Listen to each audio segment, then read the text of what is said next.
I am Ferdinand Marcos, and I am the President of the Republic of the Philippines. I stand today on behalf of 110 million Filipinos. The former president to face charges of crimes against humanity in relation to his bloody war on drugs.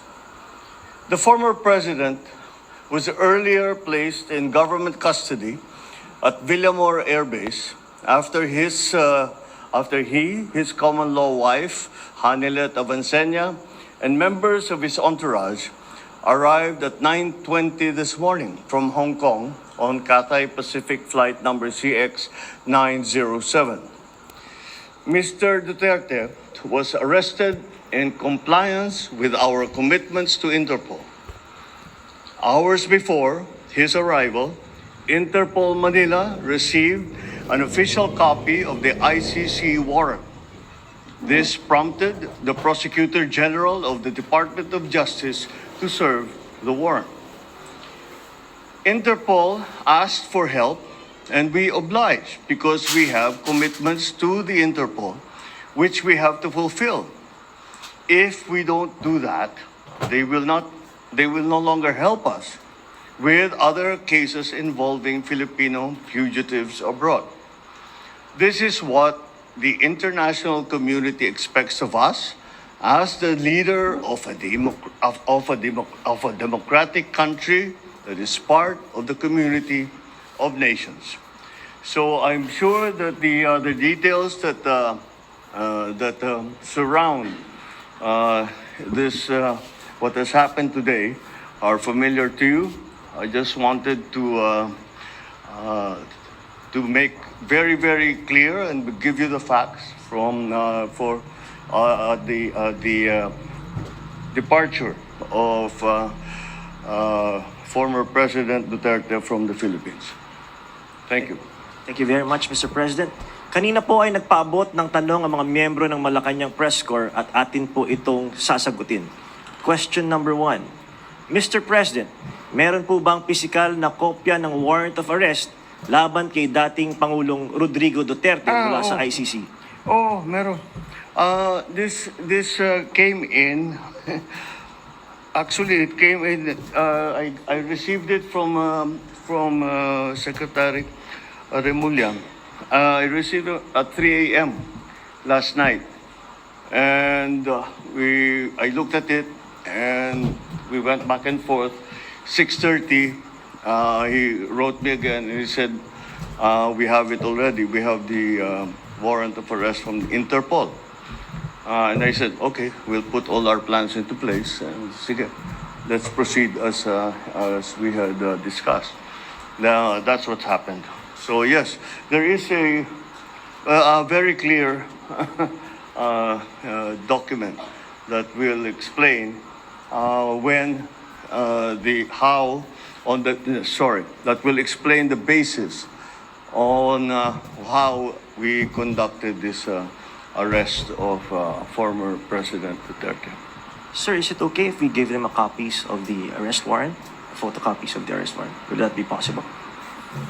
Do we have limitations on that? We have the limitations, but we can. We have here the SILG, who has been, of course, part and parcel of the entire operation. We will provide the PCO with a digital copy.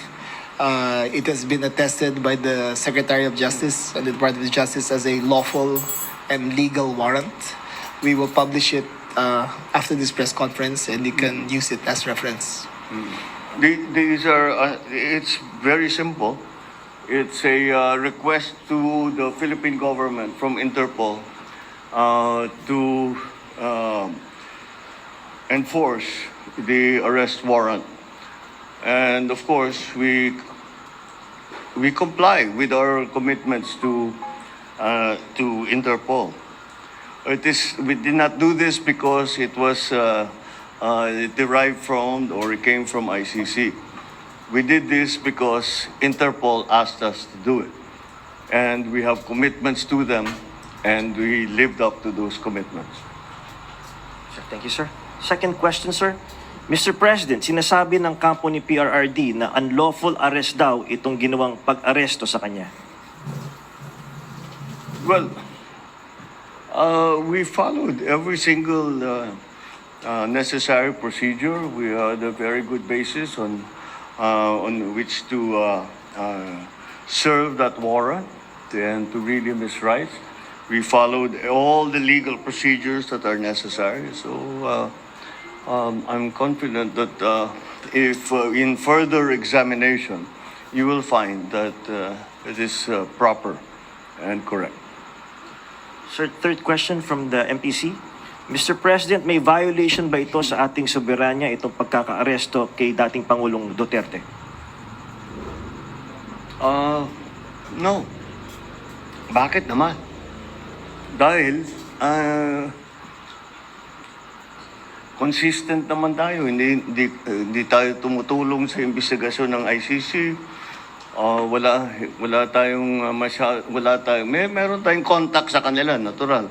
Pero no, not on an official level. We didn't help them in any way. The arrest that we did today was in compliance with our commitments to Interpol. It just so happened that came from ICC. But it's not because it came from ICC. It's because it came from Interpol. Pang-apat po na tanong, Mr. President, sinasabi po nila na ito ay political persecution lamang at may kaugnayan din daw sa 2028 elections. Okay. Well, I'm sure sasabihin nila yan. But this case started in 2017 when we were still members of the ICC, and it was during the time of former President Duterte. So I don't see how that can be political persecution on my part, because it was initiated before I even came into the picture. So that would seem. But once again, we have to recognize that, of course, it's natural for people to lalagyan ng politika, kulay ng politika. Pero sinundan lang natin yung ICC, yung Interpol. Hindi natin kinakausap yung ICC. Marami silang hinihingi sa atin ng mga dokumento, wala kaming binigay. Yun lamang, hindi natin mahindian ng Interpol. Pag sinabi sa atin, tulungan nyo kami, kailangan namin kunin itong taong ito. Dahil, kung maalala ninyo, lahat ng mga tumakas dito sa Pilipinas, kagaya ni Alice Go, kagaya ni Arnie Tevez, kung sino-sino pa, pati naman yung mga human trafficking sa Myanmar, pati sa mga madadamay. Sinong tumulong sa atin para makita natin yung mga ating kababayan na inaapi at ginagamit sa masamang paraan? Ang Interpol. Kaya naman, dapat naman tayo, pagka sinabi sa atin, tulungan nyo kami sa ganito, tumulong kayo. Kaya naman, ganun ang ginawa natin. Maraming salamat, Mr. President, sa paglilinaw ninyo. You want to ask another question? Let's take one question, sir. All right, sure. Sir, there are calls for people power. There are, in fact, as we speak, protest actions ongoing. Would you like to address the supporters of the former president? The supporters of the former president? Well, again, the government is just doing its job. Wala namang, it's not because it's one person or another that we do the things that we do. Maybe nung mga nakaraan na mga administrasyon, baka ganun ang ginagawa. Pero para sa akin, hindi naman ganun. Sumusunod tayo sa batas. We are a member of the community of nations. We must live up to our responsibilities, to the commitments that we have made to the community of nations. And that is what's happened here. Politics doesn't enter into it. Bakit? Why that? He's never going to be a candidate for anything. Why go after him? Di ba? At saka 2017 pa ito, wala pa ako. Civilian pa ako noon. So, this is the evolution of his case, and this is where we end up. Yeah. All right. Thank you very much, Mr. President. Thank you. Thank you. Good evening. Thank you. At dyan po nagtatapos ang ating press conference. Abangan niyo po yung mga briefings namin sa mga susunod na araw. Ayun, mga kababayan, narinig nyo ang statement ng ating mahal na Pangulo. So, ibig sabihin, yan po ay order ng ICC. Tumutupad lang po ang pamahalaan kung ano po ang kooperasyon natin sa Interpol. Malinaw na malinaw po yan sa atin lahat. Kahit hindi abogado, kahit hindi pulis, alam nila po ang kalakaran dyan. No? Pagdating sa Interpol, mayroon po tayong pakialam. So, malinaw po yung sinabi nating mahal na Pangulo. So, alam niyo mga kababayan, ang mga DDS, galit na galit sila sa ating mahal na Pangulo. Bakit? Kasi gusto nila na ipahinto ni Pangulong Marcos Jr. ang pag-aresto ng ICC sa dating Pangulong Digong, which is hindi naman po pwede yun. Kaso na ni Digong yan, 2017. Mga kababayan, nagsampa ng kaso po ang Makabayan Black, correct me if I'm wrong.